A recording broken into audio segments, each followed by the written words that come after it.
Bonjour, cette présentation a pour but de vous expliquer sommairement comment fonctionnent les formations en phlébologie à l'UMS. Voici mes liens d'intérêt. Commençons par un bref historique. L'Union européenne des médecins spécialistes, soit l'UMS, a été créée en 1958 par un syndicat français, ce qui a encore aujourd'hui une incidence, nous y reviendrons. L'UMS représente 41 pays et 43 sections de spécialités, soit un peu plus d'1,6 million de médecins spécialistes. Un de ses principaux objectifs est de promouvoir le plus haut niveau de formation en Europe. Il existe aussi des valeurs ajoutées, avec une liste ceci non exhaustive, en particulier des connexions interdisciplinaires, des modèles harmonisés pour la formation et des accréditations pour des réunions pédagogiques, des congrès, etc. Avant 2014, la phlébologie était une discipline qui n'était pas représentée à l'UMS.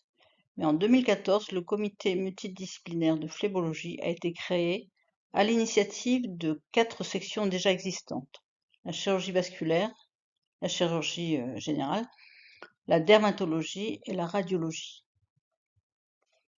En 2019, le comité multidisciplinaire de phlébologie et son bureau ont publié les European Training Requirements en phlébologie.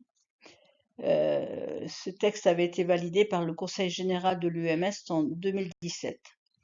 Donc ce document permet de bien cadrer les exigences pour la formation en phlébologie. Une mise à jour est prévue prochainement, probablement dans le courant de l'année.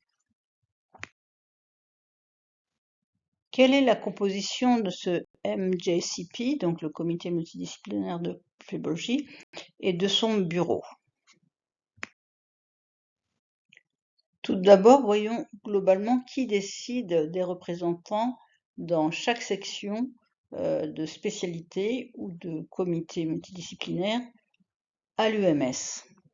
Eh bien, ce sont les NMA, c'est-à-dire des National Medical Associations, qui choisissent les délégués pour chaque pays. Et le plus souvent, ces NMA sont représentés par le Conseil de l'ordre du pays. Ça, c'est général en Europe, mais en France, on l'a vu, c'est le syndicat qui historiquement a créé l'UMS et il a gardé la main sur le choix des représentants français à l'UMS. En France, nous avons donc des représentants dans la division médecine vasculaire qui existe, qui est dépendante de la médecine interne, et nous avons des représentants donc dans le comité multidisciplinaire de phlébologie, et notamment ça a été Jean-Jacques Gex et moi-même au début, et puis maintenant je suis toujours dans la section phlébologie, je suis même présidente de cette section, et Jean-Luc Gérard est le deuxième représentant français et il est trésorier de la section phlébologie, section multidisciplinaire de phlébologie à l'UMS. Nous avons vu que la division angéologie médecine vasculaire existe et qu'elle est sous la dépendance de la section médecine interne. Elle vit sa vie, même s'il est peu actif sur le plan de la phlébologie, elle est en capacité, en légitimité d'avoir aussi une formation en phlébologie, mais encore une fois, elle est peu active dans ce domaine actuellement. Et elle est, en ce qui concerne la France, elle a des représentants qui sont des enseignants du collège des enseignants en médecine vasculaire, du CEMV.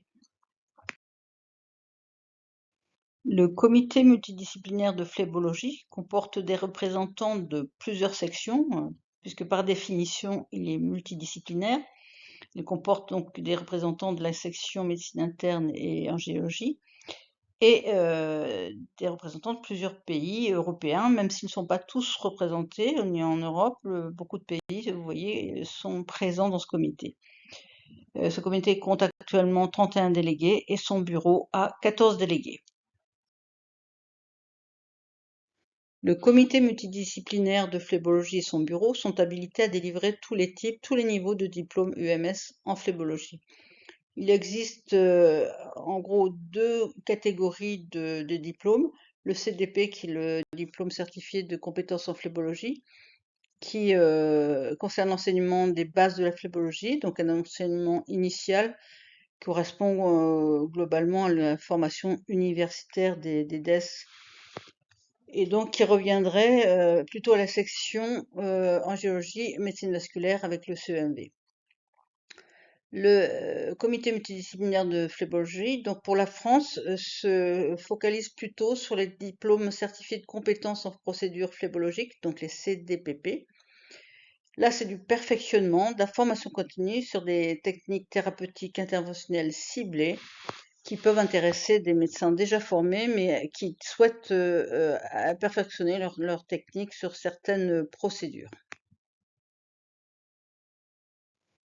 Les formations CDPP incluent la sclérothérapie, les techniques endoveineuses thermiques et les non thermiques, la chirurgie ouverte des veines superficielles et un nouveau module dédié à la phlébectomie, la chirurgie ouverte des veines profondes et enfin les procédures endovasculaires pour l'obstruction et le reflux des veines profondes. Les diplômes délivrés par le comité multidisciplinaire de phlébologie et son bureau sont des diplômes officiels, européens, enregistrés à Bruxelles. Cependant, chaque praticien européen doit se conformer à la législation de son pays. En France, le diplôme de spécialité de médecine vasculaire prime et donne accès à toutes les techniques interventionnelles de traitement des varices. Donc légalement, le médecin vasculaire n'est pas obligé de faire des formations supplémentaires.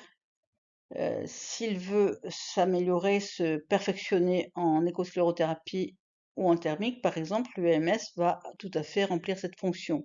Elle va aussi remplir la fonction attendue si le médecin pense devoir se justifier d'une formation spécifique dans ces deux disciplines, pour ces deux procédures, par exemple. À ce jour, en Europe, le comité multidisciplinaire de phlébologie et son bureau ont délivré 258 diplômes de phlébologie, CDP et CDPP. Que pouvons-nous vous proposer en France? Bien, sous l'égide de l'UMS et de la SFP, nous pouvons vous proposer des formations à la carte, comme nous allons le voir. Nous vous proposons 3 modules au choix, en sachant que des inscriptions sur plusieurs modules sont possibles. Donc, échosclérothérapie, ablation thermique et phlébectomie.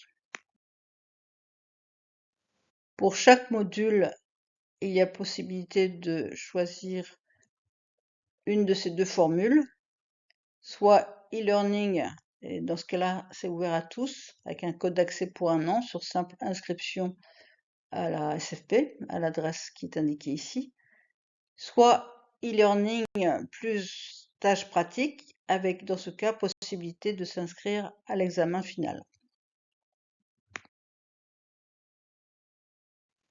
L'e-learning ouvert à tous est donc une nouveauté.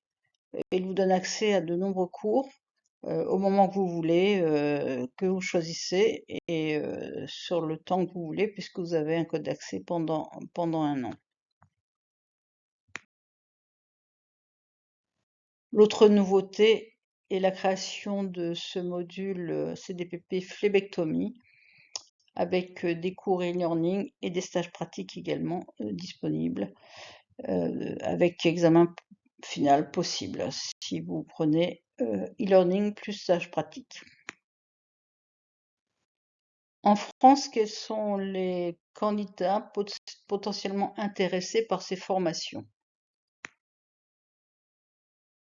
Eh bien, cela peut concerner tous les médecins vasculaires diplômés, pas seulement les jeunes, mais de toute génération, parce qu'on peut avoir envie de rattraper une formation qu'on n'a pas eu suffisamment parce que c'était pas dans notre cursus, ou bien parce qu'il y a des nouveautés qu'on voudrait pouvoir mieux appréhender sur le plan de la pratique en thérapeutique notamment. Ça peut être des chirurgiens vasculaires Et en ce qui concerne les praticiens étrangers, ils ont des conditions à remplir. Pour ce qui est de l'e-learning, il est ouvert à tous les membres de la SFP sans condition, sauf l'inscription bien sûr. Quels sont les moyens que nous mettons à votre disposition pour ces formations?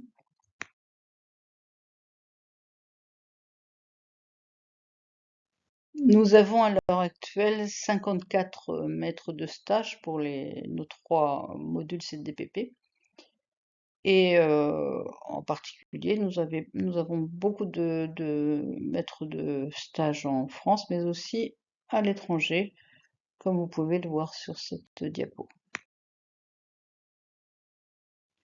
Nous avons sur le site de l'UMS Bruxelles une page dédiée au comité multidisciplinaire de phlébologie.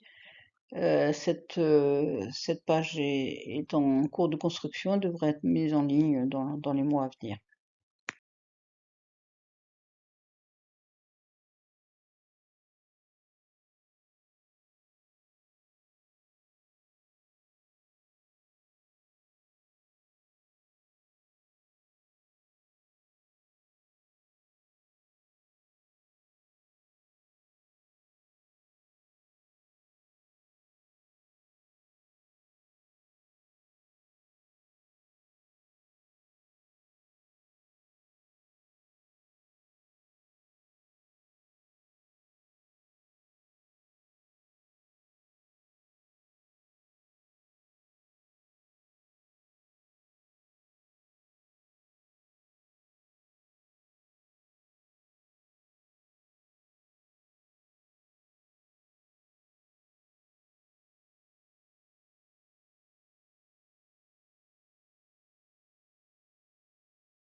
Pour notre enseignement par e-learning, nous avons un site qui permet de mettre en ligne de nombreux cours pour les 3 modules en activité, donc la sclérothérapie éco-guidée, le thermique et la phlébectomie.